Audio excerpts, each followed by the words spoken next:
En nuestro país se vienen discutiendo proyectos importantes que han generado situaciones de diferencias en la interna del gobierno. Por ejemplo, el proyecto de corresponsabilidad en la crianza y también el de eutanasia, con dirigentes de la coalición que han mantenido y mantienen algunas diferencias públicas. Mientras tanto, también desde la oposición se viene señalando y siguiendo de cerca el funcionamiento tanto en ACE como en el Ministerio de Salud Pública. De estos temas estaremos hablando esta noche.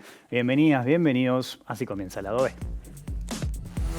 Con el voto de los senadores del oficialismo, la Cámara de Senadores aprobó a comienzos de agosto el proyecto de la Ley sobre corresponsabilidad en la crianza y le dio pase a la Cámara de Diputados. La iniciativa presentada tiene por fin regular la actuación de la justicia cuando los padres separados no acuerdan la tenencia de sus hijos. La autora del proyecto es la senadora Blanca Carmen Aciaín, que ya había redactado, junto a Graciela Bianchi, uno de los dos proyectos presentados en esta legislatura. El otro lo presentó Cabildo Abierto. Tanto en el Senado como en diputados, dirigentes del sector Ciudadanos del Partido Colorado mostraron diferencias. Con la legislación vigente, si una pareja se separa, la tenencia de los hijos se resuelve de común acuerdo. Si no llegaran a un acuerdo, resuelve el juez. Así lo establece el artículo 34 del Código de la Niñez y la Adolescencia. Con el nuevo proyecto, si no hay acuerdo entre los padres, cualquiera de los dos puede presentarse ante la justicia y pedir la tenencia compartida o alternada. Esto significa que los hijos pasen la misma cantidad de tiempo con la madre y el padre. La parte medular del proyecto dice que, si existen medidas cautelares de un padre contra otro, la justicia valorará la necesidad de modificar el régimen de tenencia.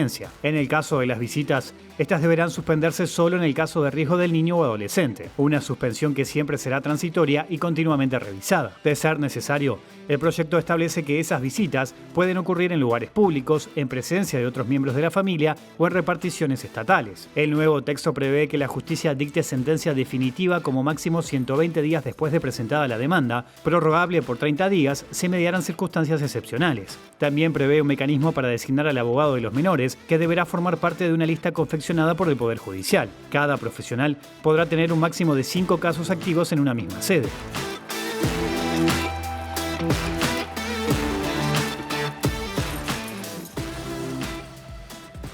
Y bueno, vamos a hablar de estos temas esta noche aquí en Lado B, en la pantalla de TV Ciudad, con la doctora Cristina Lustenberg, diputada del Frente Amplio, médica pediatra, ex subsecretaria de Salud. Doctora Lustenberg, gracias por acompañarnos. Bienvenida a Lado B. ¿Cómo le va? Muchas gracias. Buenas noches a ti, a todo el equipo y a la audiencia de este programa. Bueno, veíamos en el disparador uno de los temas que vamos a desarrollar esta noche, el de proyecto de corresponsabilidad en la crianza. Usted ha manejado públicamente algunas críticas al proyecto. ¿Cuál es su visión concretamente? ¿Qué es lo que le preocupa de esa iniciativa? Y es un proyecto que nos cuesta mucho entenderlo, en qué contexto es que se ha definido como una prioridad por parte, ustedes saben que ya tuvo media sanción en la Cámara de Senadores. Desde el inicio está planteado con dos proyectos que llegaron a esta síntesis, entre una propuesta del Partido Nacional y otra de Cabildo Abierto, pero es un proyecto que realmente no era necesario legislar, que pone en riesgo el centro, que deben ser los niños, niñas y adolescentes, con una mirada muy desde los adultos. Nuestra legislación ya hoy, constituida en nuestro país por el Código del CNA, el Código de la Niñez y de la Adolescencia, todo el ámbito que hay legislativo y normativo, no había necesidad de legislar. Y sobre todo hay dos artículos que son muy preocupantes, que es el artículo 4 y 6, donde realmente pone en peligro ya medidas que un juez de familia podría dictaminar contraponiéndose contra un pedido que pueda hacer unas medidas cautelares que dicte el juez vinculado a la violencia basada en género, y ahí estaríamos enfrentando en una posición de mucho riesgo a los niños y adolescentes con un supuesto, quizás uno de los progenitores vinculados a una situación de violencia. Entonces entendemos que nuestro país tiene el marco legislativo para ello. Nosotros hemos estudiado muchísimo estos temas con nuestro apoyo jurídico, hemos seguido todo el proceso de la Cámara. Fíjense, Wilmar, que todo este es un proceso que, si lo observamos, todas las personas, las instituciones de las organizaciones de la sociedad civil que trabajan en infancia, los defensores de oficio, que tienen mucha experiencia entre nuestro sistema de justicia, ellos aclaran específicamente de que tiene que ver más que nada con un tema de recursos, de presupuesto que precisa nuestra justicia, pero nunca legislar hoy poniendo en peligro a los niños, niñas y adolescentes. Cuando decimos que este proyecto tiene una mirada muy adultocéntrica, es así, y realmente genera un retroceso en nuestro marco legislativo que ya de por sí es bastante, a veces estamos muy de atrás en cómo legislamos para los niños, niñas y adolescentes, pero esta forma de legislar le hace muy mal al sistema normativo uruguayo, pero sobre todo a los niños, niñas y adolescentes. Y este título vinculado a la corresponsabilidad es tan alejado de la realidad. Nosotros no desconocemos que puede haber situaciones específicas, que puede haber determinadas excepcionalidades, pero muy pocas situaciones de que hoy, cuando uno ve en los ámbitos cómo se mueve la justicia en nuestro país, llegan al Tribunal de Apelaciones. Sí nos llama poderosamente la atención por qué no legislamos para situaciones que tienen que ver con la pensión alimenticia o con las visitas en situaciones donde hay estudios de nuestro país que casi asegura que el 60% en las situaciones en que hay situaciones de separación conyugal, los padres no le pasan a los niños y a esa familia el monto correspondiente, lo que se dirime la pensión alimenticia. ¿Y cómo legislamos en este momento para algunas especificidades que vulneran gravemente los derechos de los niños, niñas y adolescentes? Cuando uno se va asesorando, y a mí en esto, le digo, hemos basado mucha evidencia, porque son temas muy sensibles. Hemos buscado, como yo les digo, qué piensan operadores judiciales, qué piensa la asociación UNICEF, hizo una como órgano en nuestro país que representa los derechos de los niños, niñas y adolescentes, organizaciones de la sociedad civil que tienen la especificidad de estudiar estos temas, y llamativamente todas estas instituciones y organizaciones los vemos como un grave retroceso que tendría nuestro marco normativo para proteger a los niños, niñas y adolescentes. Entonces, perdón, doctora, aquellos que defienden este proyecto señalan que hoy muchos padres dejan de ver a sus hijos por culpa de algunas denuncias falsas. ¿Cómo toma ese argumento?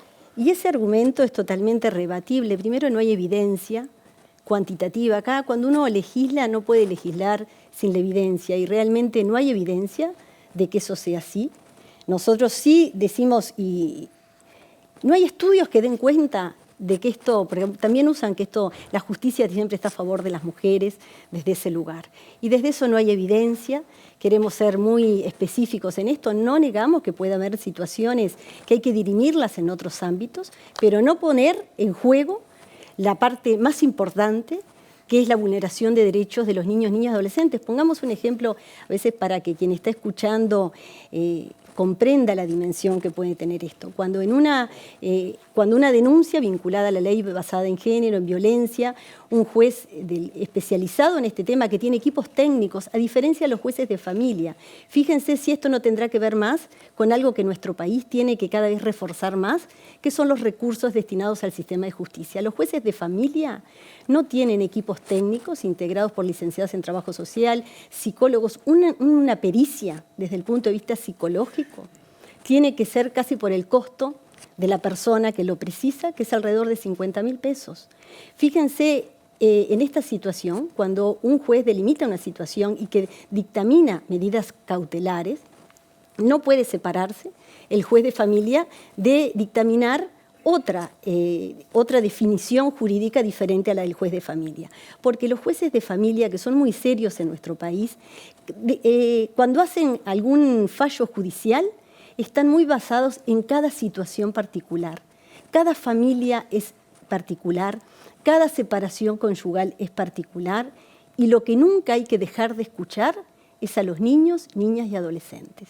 Y realmente este proyecto, tanto en el artículo 4 o en el 6, realmente ponen en graves dificultades. Hoy capaz que creo que alguien me comentó que en el programa que tú conducís con la periodista Blanca Rodríguez, también a nivel radial, hemos conversado con la diputada del Partido Colorado, el sector ciudadano, María Eugenia Rosselló, de la gravedad que tienen esos dos artículos, y que como son el núcleo del proyecto, entenderíamos que realmente legisladores que hoy forman parte de la coalición de gobierno tendrían que rever la pertinencia de que nuestro país legisle en un tema de alta vulneración de derechos para los niños, niñas y adolescentes. En ese sentido, lo mencionaba recién en la introducción, hay legisladores de la coalición de gobierno, la diputada Rosselló del sector Ciudadanos del Partido Colorado está en contra, Iván Posada del Partido Independiente también. Eso hace también que la discusión parlamentaria tenga distintos matices. El presidente de la República, Lacalle Pou, en su momento dijo que este tema era una prioridad, lo dijo en campaña y después cuando asumió también. ¿Cuánto condiciona eso la discusión parlamentaria que se está dando? Y bueno, realmente condiciona. pero por suerte los legisladores tenemos independencia, respetando mucho la figura. Yo particularmente respeto muchísimo la investidura del presidente de nuestro país, pero creo que no debería inmiscuirse en estos temas. Para eso los legisladores electos por la ciudadanía somos un poder independiente y creo que estamos en un ámbito donde le hace muy bien al país.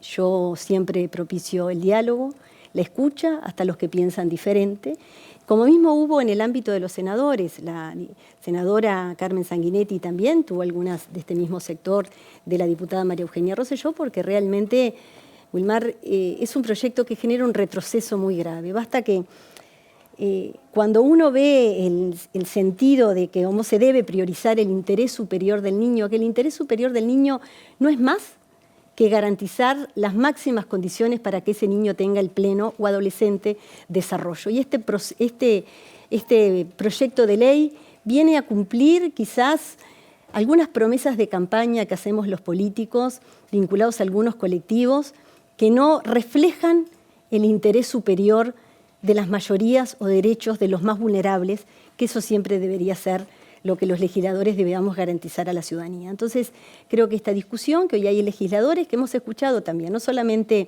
públicamente sí la diputada María Eugenia Rosselló, pero yo tengo muy buen diálogo con otros legisladores que forman parte de la coalición de gobierno, que por lo menos quieren estudiarlo en profundidad. Fíjense que en el Senado nos invitó a organizaciones, como yo les digo, que tienen mucha experticia en el tema. Y cuando uno legisla, tiene que escuchar a la mayoría de instituciones que tienen que ver con la temática. Entonces, eso es llamativo, por lo menos tenemos legisladores, incluso del Partido Nacional, que han manifestado que cuando ingrese el proyecto en la Comisión de Constitución y Códigos de la Cámara Nuestra, sí se quieren tomar el tiempo de escuchar a defensores de oficio, a operadores judiciales, a diferentes colectivos que tienen mucha experticia en el tema. También el INAU, que el INAU concurrió a título personal, no como postura institucional de los integrantes del directorio, ¿no? Entonces, realmente creo que en la Cámara de Diputados se puede dar una discusión más profunda y ojalá llevemos a reflexionar que los temas, en este caso, no se resuelven desde el punto de vista normativo y le haríamos mucho daño a los niños, niñas y adolescentes cuando hay una situación de violencia, siempre hay que prevenir.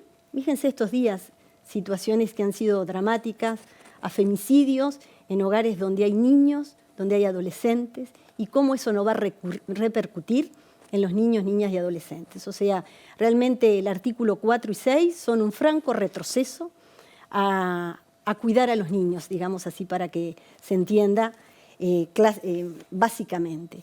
Y contraponer que un juez de familia le estemos dictaminando y separado, sobre todo en estos dos artículos, de cuando hay situaciones vinculadas a violencia en ese hogar o cuando puede haber alguna sospecha de abuso en una situación que el Uruguay, fíjense que el Uruguay tiene el año 2021 7.035 situaciones detectadas por el CIPIAB, alguna situación de abuso y maltrato. Entonces el Estado no puede alejarse, el Estado tiene que regular, siempre protegiendo a los más vulnerables, que en este caso son los niños, niñas y adolescentes. Otro proyecto que ha despertado diferencias también en la coalición de gobierno es el proyecto de ley sobre eutanasia. De hecho, se unificó un proyecto, dos iniciativas, una del Frente Amplio y otra del Partido Colorado, instancia de Ope Pasquer. Esto ha despertado malestar también en algunos diputados oficialistas que dicen que no fueron consultados en su momento cuando se unificó esta iniciativa. Primero le pregunto, ¿qué aporta desde su punto de vista esta norma, esta iniciativa que presentaron tanto el Frente Amplio como el Partido Colorado? Aporta muchísimo en un tema que es de alta sensibilidad, porque concibe al proceso terminal de la vida, como es la muerte, como un derecho que tienen las personas, un derecho a elegir cómo terminar nuestros últimos días. Cuando hay una enfermedad, y esto también me gustaría, Wilmar, ser clara, si tú me permitís, porque es otro ejemplo de cómo debemos trabajar a nivel legislativo. Por lo menos la bancada del Frente Amplio en este caso hemos trabajado de una forma presentando un proyecto, que el primer proyecto fue presentado por el diputado colorado Ope Pasquet, que estaba muy vinculado, él mismo lo ha dicho, a una propuesta muy de mínima, que era la despenalización de la eutanasia por parte del equipo médico. El Frente Amplio el año pasado después de un trabajo en conjunto, presentamos otro proyecto y hoy, trabajando en conjunto, el diputado Pepasquet y otros legisladores del Partido Colorado con nuestros integrantes de la Comisión de Salud de nuestra bancada, asesorados por un equipo jurídico y de salud, buscando toda la evidencia, logramos hoy ingresó a la Comisión de Salud, un proyecto único, donde el objetivo, primero, si ustedes ven los artículos que tiene este estudio, es que regule y garantice el derecho de las personas a transcurrir el proceso de morir de forma digna en las circunstancias que ella determina. Entonces es incluir ese último proceso, que es la muerte, en una persona mayor de edad, en una persona que esté psíquicamente apta, que tenga una enfermedad realmente incurable, con un curso irreversible, con un dolor percibido por la persona, porque ¿quiénes somos nosotros para definir cuando una persona cursa una enfermedad extremadamente grave y en plena lucidez decide quizás elegir terminar esos últimos años de su vida de forma digna? La muerte debe ser encarada con dignidad y desde el derecho que tengan las personas a elegir. Entonces, este proyecto de ley, que hoy lo hemos votado en conjunto con la diputada por el Partido Colorado, Nivia Reich, la diputada por el Frente Amplio, Lucía Echeverri, y yo, como miembros titulares de la Comisión de Salud, y también acompañado el delegado del sector, el diputado Luis Galo, de nuestra bancada, hemos votado en unificar este proyecto de ley, que va a tomar estado parlamentario. Pensamos que antes del 6 de septiembre, mañana comienza la discusión en nuestra comisión, y el 6 de septiembre vamos a votarlo artículo por artículo. Pero si tú me permitís, es decirle a la ciudadanía que es un tema que atraviesa nuestras definiciones partidarias, filosóficas, religiosas, personales, y por eso hemos estudiado mucho la legislación comparada en países que ya han iniciado este proceso. Han venido a la comisión 92 personas que han integrado 23 delegaciones de diferentes instituciones, del derecho, de la salud, de organizaciones de la sociedad civil vinculadas con este tema, como puede ser Empatía, como es MADU, y también Prudencia, que está en contra de la eutanasia, pero han tenido la oportunidad de explicitar en la comisión y nosotros estudiar, como yo les digo, la legislación comparada y nuestra legislación, tanto en la Constitución y como leyes previas, que podemos llegar a este proyecto de ley con las máximas garantías para las personas. Para las personas, teniendo 2 entrevistas médicas, también optando con un tercer médico cuando puede haber dudas. Siempre la persona puede revocar, basta que la persona revoque esa decisión para que vaya y se anule el dispositivo.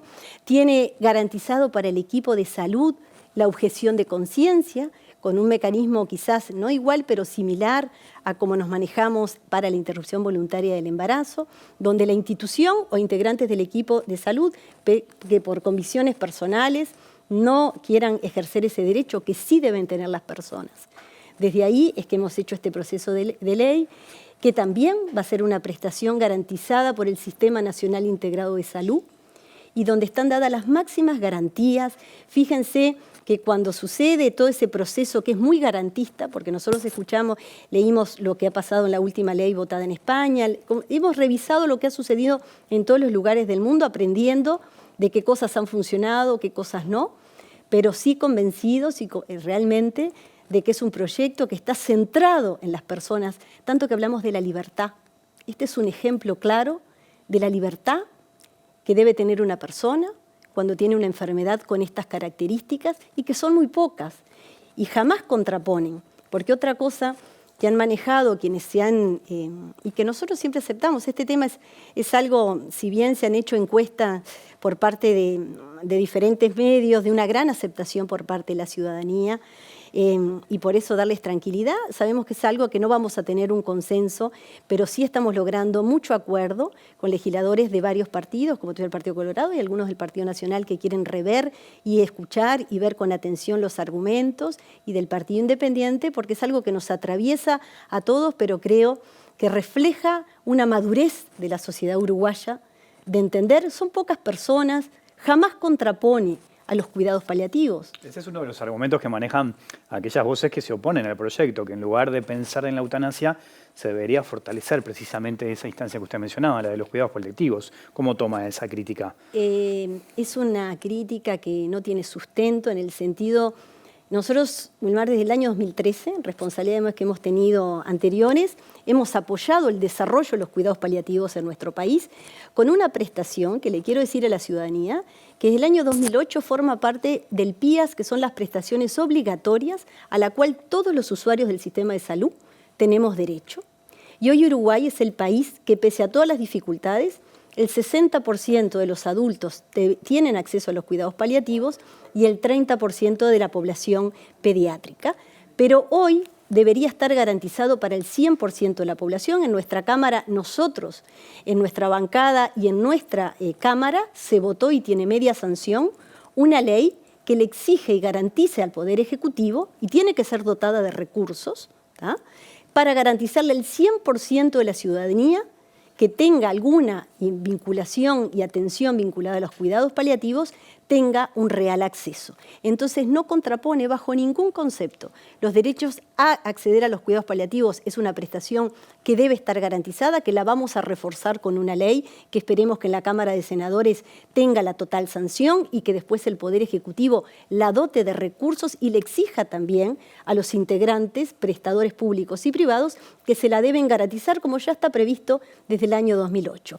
Pero jamás contrapone esta prestación con el derecho y con la concepción que tiene la eutanasia. Son dos cosas diferentes. De hecho, a mí me gustaría, en algo que es tan sensible, y por eso en esto nos hemos encontrado con personas de diferentes orientaciones partidarias, personales, religiosas, que entienden este proceso del morir como un derecho a que debe estar garantizado y muy vinculado a la decisión personal que tenga esa persona, estando en sus plenas capacidades para poder decidir cuando tiene un dolor, cuando ya, por eso, y también le digo, para que la ciudadanía tenga la mayor tranquilidad, el proyecto de ley da todas las garantías para que el paciente tome contacto con el médico tratante, haya una segunda opinión y también, si después hay alguna dificultad, una tercera opinión, cuando después se decide y el paciente sigue con esa legítima decisión y que esté garantizada con determinados criterios que están todos previstos en la ley, con ese equipo de salud a tomar la decisión, se envía al Ministerio de Salud Pública. El Ministerio de Salud Pública puede convocar al equipo médico y al médico que apoya al paciente en esta decisión y si hay alguna duda se envía a la Fiscalía. O sea, hay todas las garantías. Hasta escuchamos al doctor Hugo Rodríguez, que es el grado 5 de Medicina Legal de nuestro país, cómo teníamos que revisar lo que tiene que ver con la ley del certificado de función, la ley de voluntad anticipada, o sea, considera, y hemos escuchado a la mayor cantidad de organizaciones académicas, instituciones del Estado, de la sociedad civil, pero es un proyecto que está pensado, elaborado desde el derecho que tienen las personas y no desde el equipo de salud o desde otras orientaciones. Doctora, le propongo una pequeña pausa y seguimos conversando. ¿Cómo no? En un minutito, sigue Lado B aquí en la pantalla de TV Ciudad.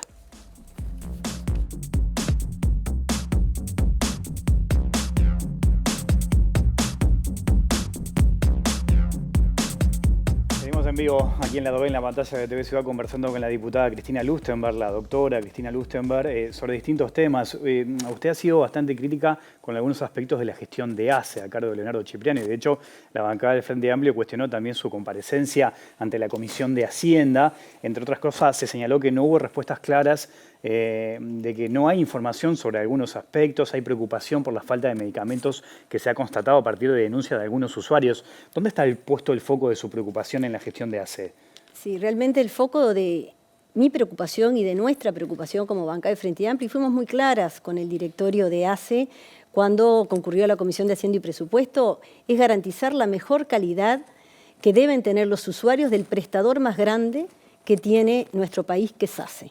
Fíjense que ese día nos faltaron datos precisos, no coincidía los datos que nos llegan, lo cual estudiamos, porque si algo hacemos en la Comisión de Hacienda y Presupuesto y los legisladores es estudiar los temas en profundidad, y ahí la comparecencia del directorio de ACE, específicamente del presidente Leonardo Cipriani y integrantes de su equipo asistencial, no condicionaba con los números que nosotros vimos. Hay un recorte presupuestal de cuando uno ve los datos, el recorte acumulado ejecutado por ACE en el año 2020-21 comparado con el año 2019 fue de 74 millones de dólares. Cuando uno ve la asignación presupuestal comparado con el año 2009, el recorte presupuestal de ambos nos da con los datos que el propio Poder Ejecutivo presentó 75 millones de dólares. Cuando fuimos a estudiar por los datos presentados por el propio directorio de ACE, por el propio Poder Ejecutivo en cuanto a medicamentos, que si algo será sensible para la ciudadanía, estamos hablando de la medicación no de alto precio, que sería otro eje en el cual también cuando fue el Ministerio de Salud Pública les pedimos una preocupación muy grande que hay, que el gasto que invierte el Fondo Nacional de Recursos fue de 40 millones de dólares y lo que pagamos por recursos de amparo en nuestro país es 70 millones de dólares, pero en ACE en particular estamos hablando de la medicación que muchos usuarios se han acercado para antihipertensivos, medicaciones que se llaman el primer nivel de atención y realmente hay un recorte presupuestal comparado con el 2019 de un 37%. Estos son los números y las gráficas que presentó con estudios de los dos tomos. Cuando yo escuchaba al presidente del directorio de ACE, lo incitamos a que los datos que él presentaba, ¿dónde estaban validados? En los documentos que tenemos los legisladores cuando evaluamos la ejecución presupuestal de un determinado ministerio o inciso que concurre y que la ciudadanía debería saber con transparencia. A nosotros nos importa la transparencia, pero por sobre todas las cosas, la garantía de la calidad de los usuarios, que hoy tienen una dificultad en el acceso a medicación básica y por los datos que nosotros tenemos hay una caída del 37% de la asignación presupuestal. Fíjense que todos esos datos nosotros se los fuimos refiriendo con seriedad, porque si algo hacemos es estudiar por seriedad. En el tomo 1, la página 237, realmente es donde se muestra este cuadro con claridad que en el 2021 se gastó en medicamentos esta cantidad, estos 2.214.000 millones de pesos menos que en el año 2019 y los datos que refería tanto el gerente general administrativo, el contador Beren, como el presidente de ACE, no era lo que reflejaba los estudios, los datos que el Poder Ejecutivo presentó.